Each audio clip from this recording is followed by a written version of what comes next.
Otkucajte na netu BIRN rektor Đokić i vidjet ćete koliko je bilo stalo Vučiću da baš Đokića istera za rektora.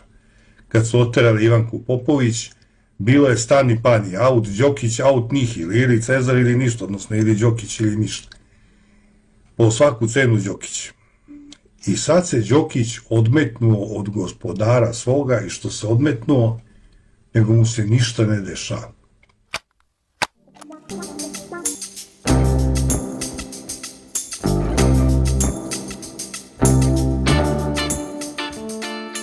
To je pusti rektor Beogradskog univerziteta, Vladan Đokić, koji je izašao pred demonstrante i onda tu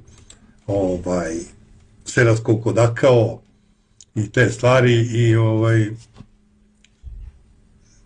zato sam stavio danas ovaj naslov iz Evanđelja po Matiju, po Mateju Evanđelja, gde on kaže upravo to, nema učenika nad učiteljem svojim, ni sluge nad gospodarom svojim. Da li neko misli da će Đokić da bude sluga iznad svoga gospodara? Šta mislite, kako se u ovoj zemlji postaje univerzitetski profesor i kako se postaje rektor? Dekan, rektor. Mislite da se to dešava zato što je neko pametan, sposoban, pošto je kod Srba uvek to bilo na ceni. Ko je pametan, ko je sposoban, ili mislite da tu postoji laktanje, tajna policija, politika i tako to? Šta mislite, kako to kod Srba radi? Ja mislim da radi ovako, čak sam prilično siguran da radi ovako. Čovjek može bude doktor nauka, bez problema može bude doktor nauka u potpuno regularnoj proceduri. I da ga stave negde da trune u nekom institutu, privredi, nije važno gde. Ali profesoru na univerzitetu se ne može biti bez prethodne provere. A provera podrazumeva i obradu.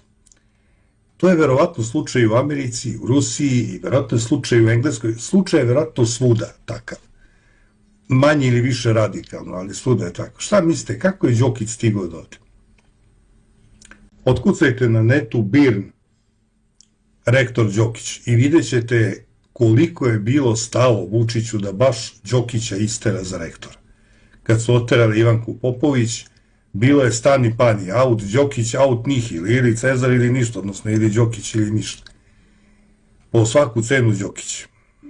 I sad se Đokić odmetnuo od gospodara svoga i što se odmetnuo, nego mu se ništa ne dešava. Ali kad ništa od svega ovoga ne bi znao, kad ne bih odrastao u jednom sistemu u kome je udba večita, kad ne bih odrastao u jednom sistemu u kome je uvek položaj bio iznad znanja, u kome je povezanost bila iznad svih ljudskih kvaliteta, ako ste dobro povezani, nije važno ko ste i kakvi ste, da nisam odrastao u takvom sistemu, da sam samo stojim sa strane i gledam, kad sam video kako su drugosrbijanci poleteli da hvale Đokića, ja sam znao bi da je on falš. Jer koga oni hvale, na koga se oni zalete, to je sigurno, ali sigurno pogrešna karta. To je jedan sloj društva, jedna skupina u društvu, kako god zovete, koja pojma nema, tragično ne zna ništa. A arogantna je, puna je sebe, misli da zna i tako dalje i tako dalje. I još danas će na raznim televizijama ćete gledati N1, Novo, možda i na nekim režimskim, biografije rektora Đokića, da li on novi vođa opozicije, stalna priča, jer šta Srbima fali? Srbima fali vođa. Hronično nam fali vođa. Čak i jedan potpuni outsider kao što je Đokić, čovjek koji ima harizmu kao Koštunica, ako ne i goru. Relativno je nepoznat velikom broju stanovnika. Odjedanput postaje Bog, otac, jer se obratio sa nekog balkona.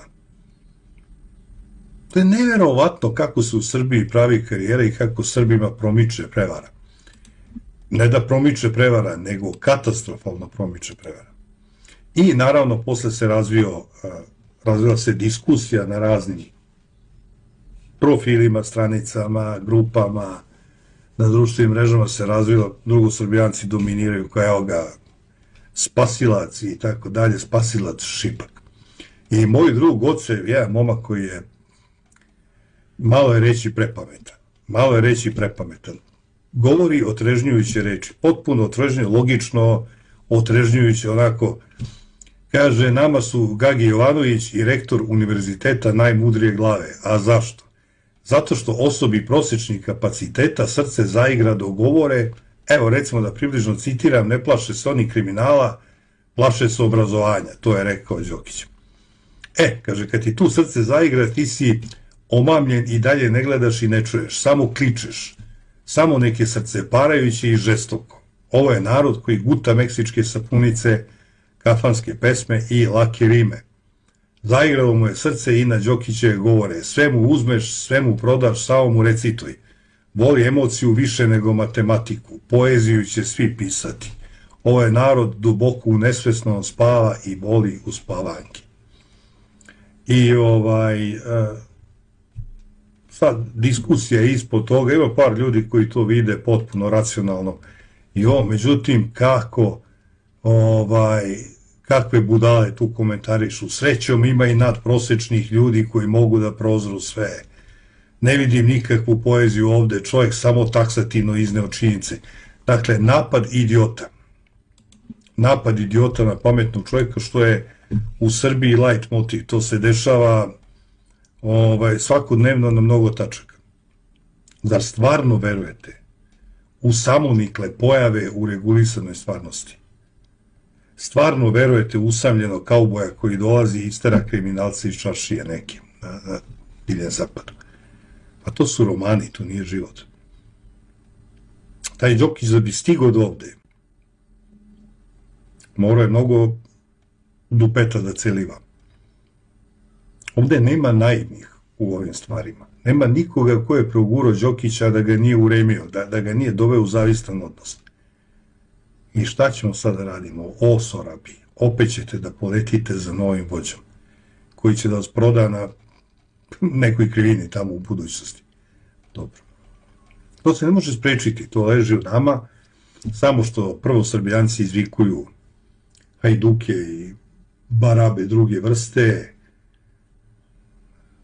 izvikuju Hrvate koji su prešli u Srbe, Srbe koji su prešli u pravoslavce i tako dalje, a ovi drugosrbijanci izvikuju ovakve kao što je Đokić.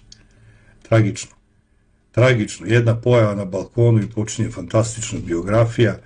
Ja gledam sinoć i samo čekam kad će počne muzika iz nekog američkog filma, on se obraća kao Eva Peron, izlazi pa govori, a iza njega muzika, narod baca cveće. Samo gledam kad će deca početi da prilaze da mu ljube ruku. Neverovatno kako loša predstava. I ne da je loše, nego prolazi kao brzi voz. Prolazi kao brzi voz. Bio sam šokiran sa kakvom lakoćom se to dešava. Nešto se dešava, to znam da će nije prvina, nego ovo, pa